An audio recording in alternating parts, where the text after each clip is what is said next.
Greetings, dear subscribers and casual listeners of my channel. We'll begin by remembering that the Death Eaters are quite a dangerous organization of radical wizards whose goal is to cleanse the magical world of Muggle-borns and Muggles, and to preserve its pure-blood identity using rather terrifying means of influence. But the irony lies in the fact that the leader and founder of this movement was himself a half-blood, and, in essence, should have been a victim of the new regime he sought to establish in the magical world. The roots of this ideology go back to the time when young Tom Riddle was still a student at Hogwarts. However, the school group of Tom's supporters at that time were merely the precursors to those we now call Death Eaters.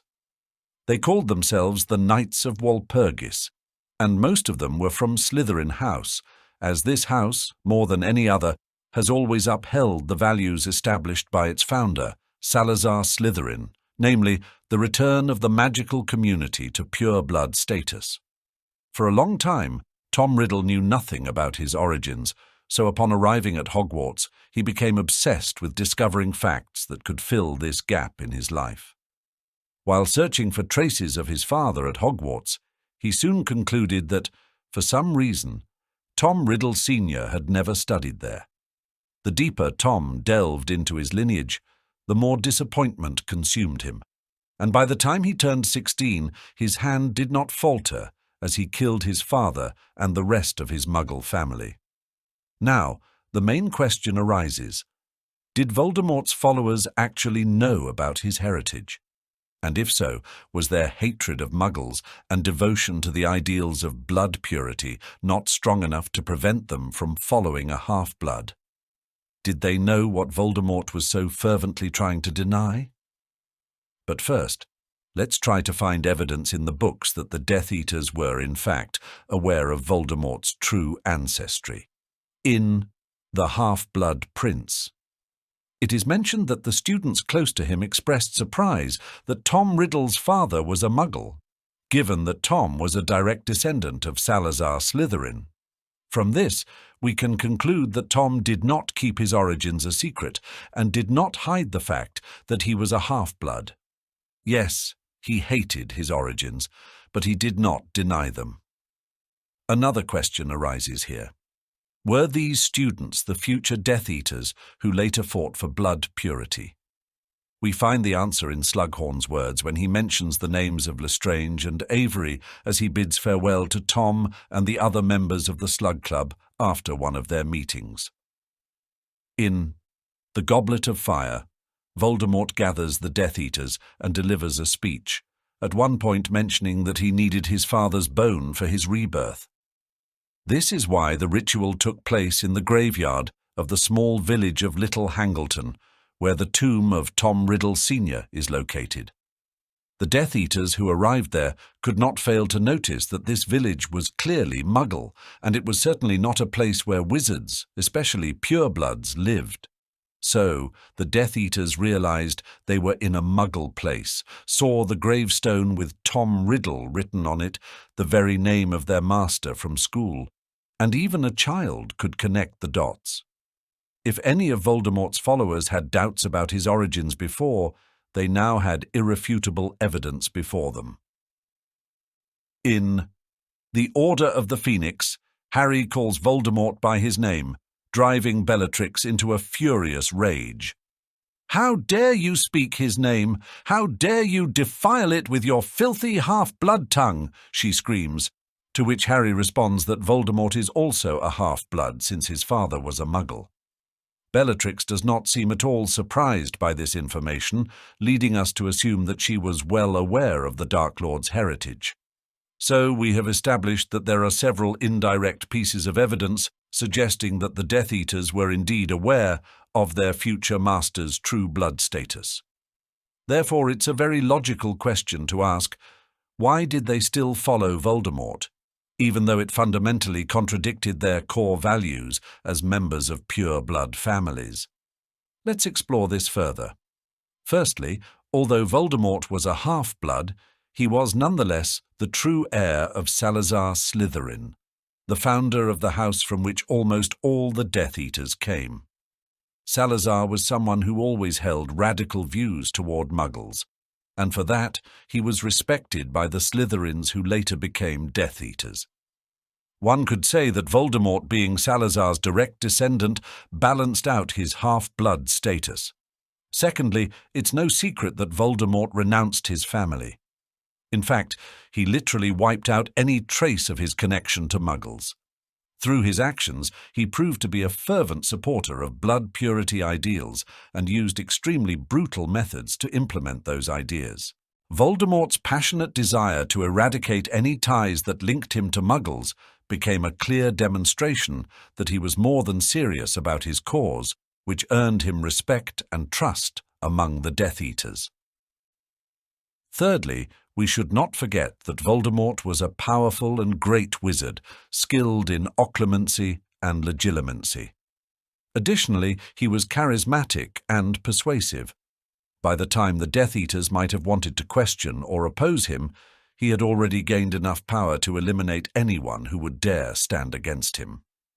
Fourthly, many pure-blood families, especially the Malfoys, always sought to align themselves with those who could offer them power and influence.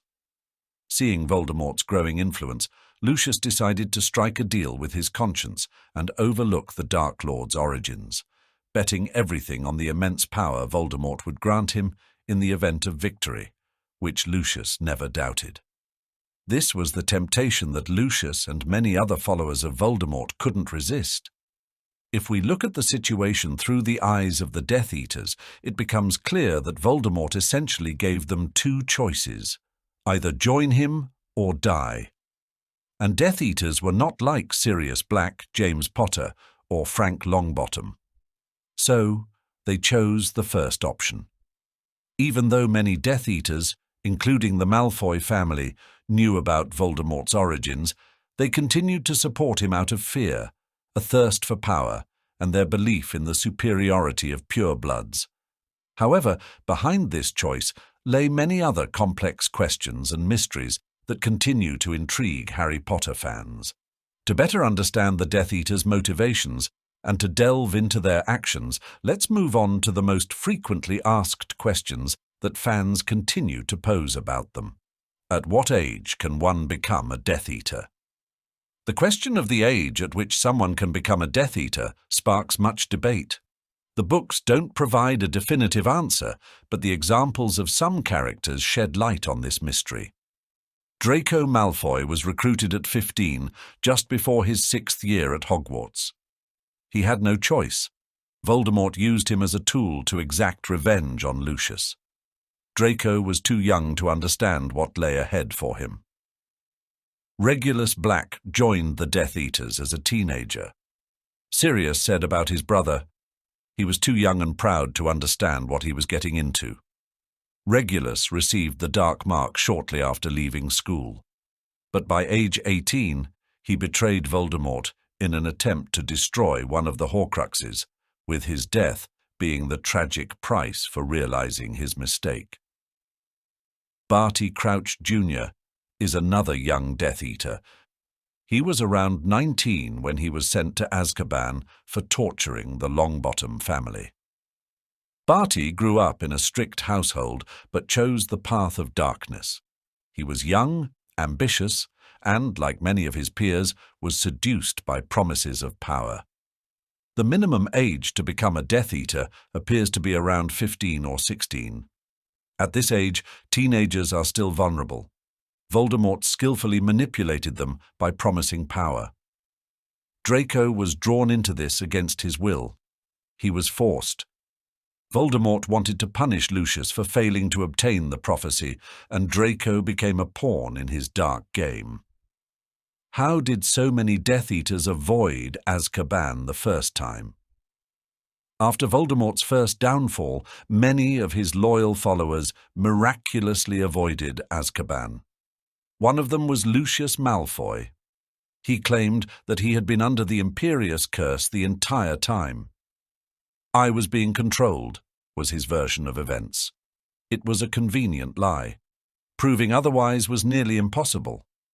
With his wealth and connections, Lucius easily convinced the ministry that he was not responsible for his actions, escaping punishment and continuing to live in luxury as if nothing had happened. The imperious curse became a lifeline for many Death Eaters.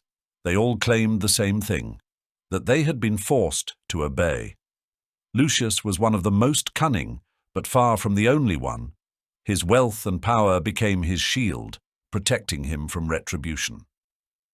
Other Death Eaters chose a different path.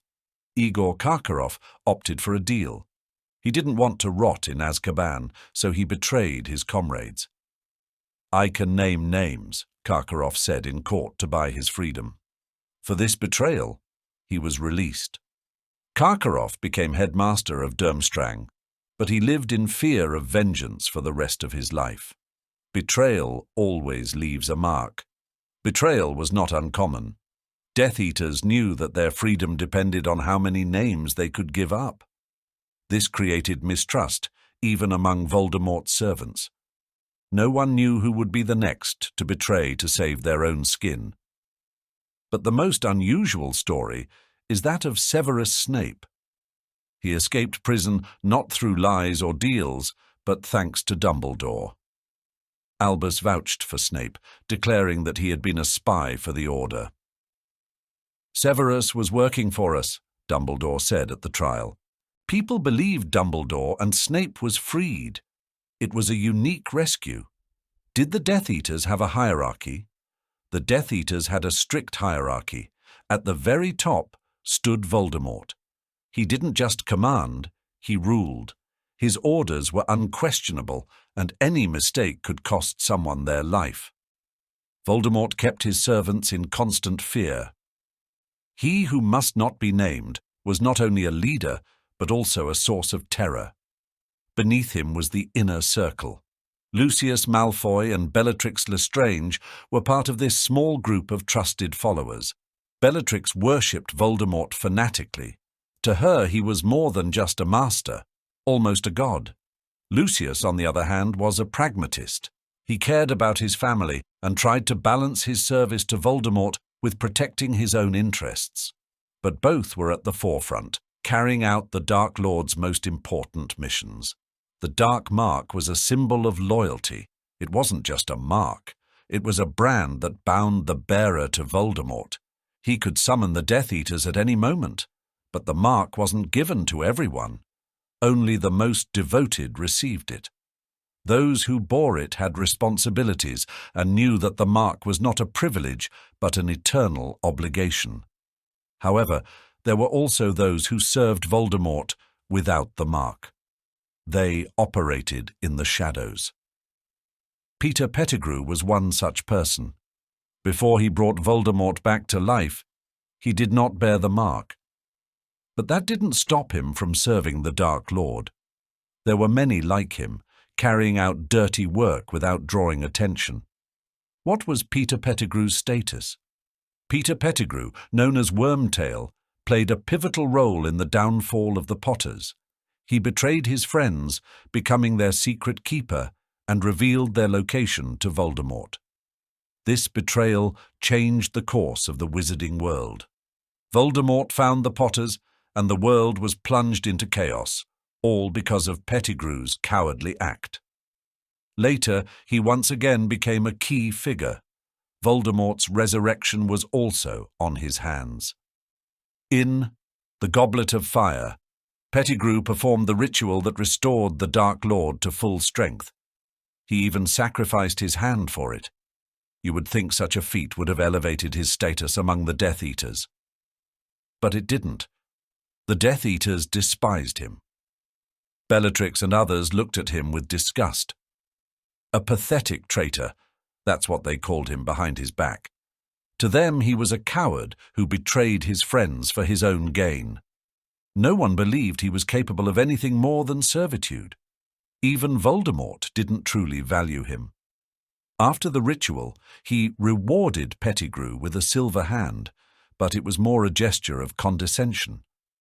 Voldemort saw him as a tool to be used, but did not respect him.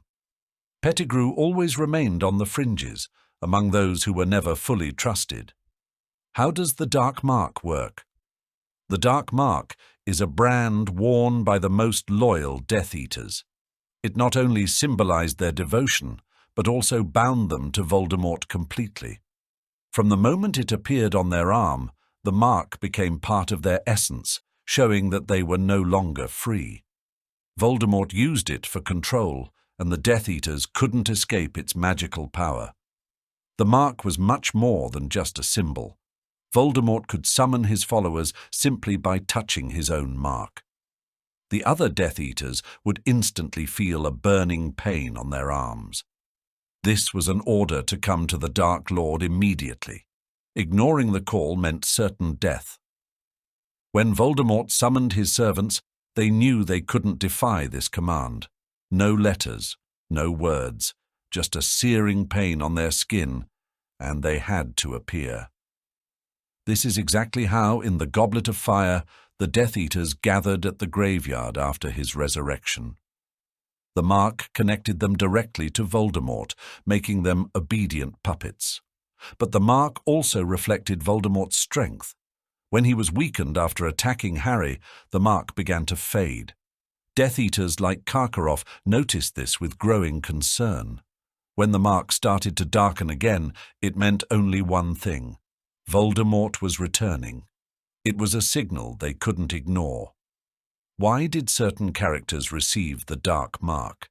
The Dark Mark was not just a symbol of loyalty, it was a tool of control that Voldemort used to keep those he didn't fully trust in check.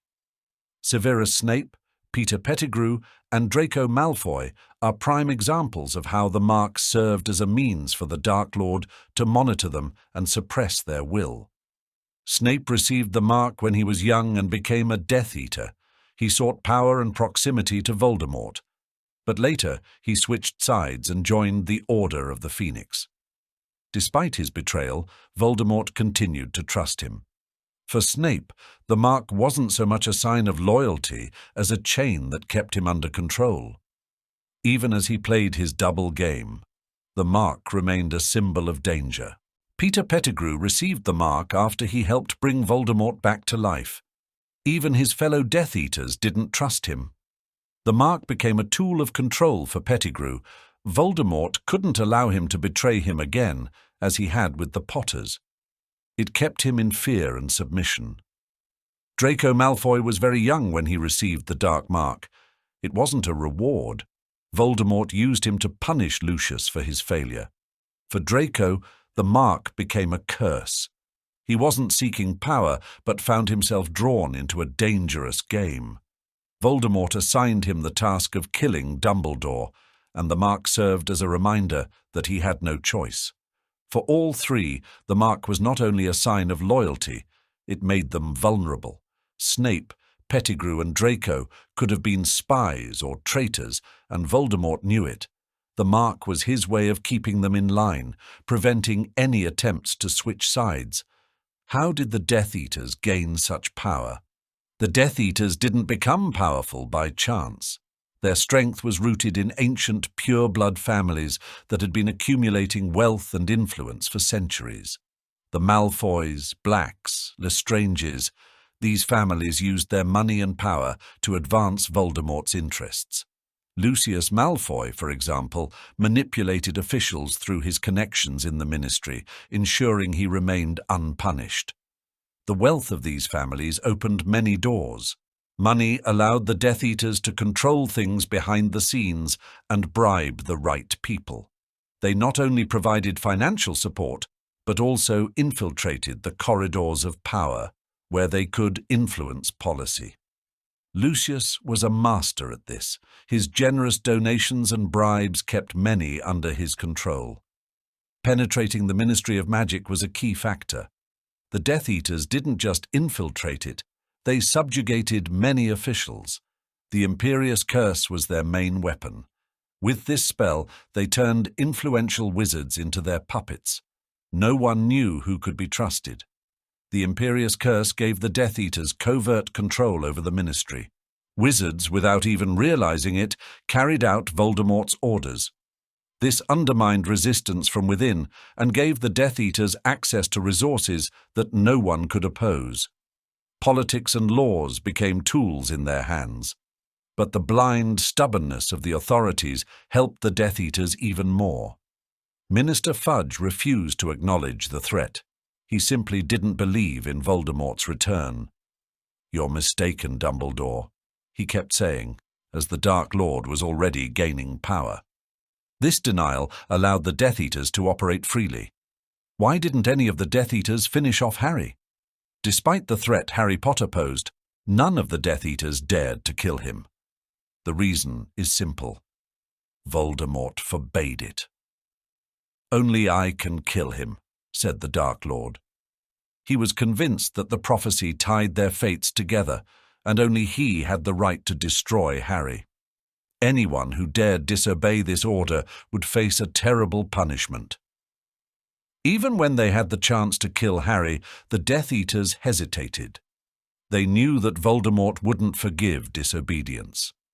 During the Battle of Hogwarts, they could have captured him, but they waited for the command. Their fear of Voldemort was stronger than their desire to finish off Harry. Additionally, Harry was protected by magic created by Lily's sacrifice. This ancient spell prevented Voldemort or his followers from touching him. Even Voldemort feared this magic.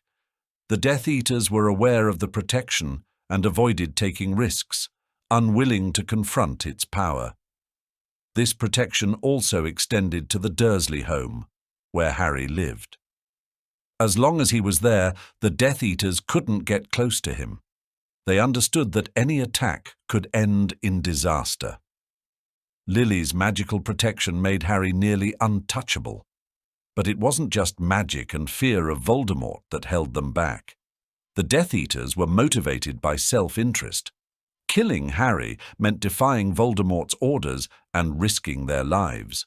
Lucius Malfoy, for example, was too cautious and preferred to stay away. For him, preserving his family and status was more important. Every Death Eater knew that killing Harry would bring nothing but trouble. There was no benefit to it. They knew Voldemort wanted to handle it himself. No one wanted to lose their position for the sake of questionable glory. Thanks for watching until the end. I hope that means you found this interesting. If so, don't forget to like the video, share your thoughts in the comments, and subscribe to the channel.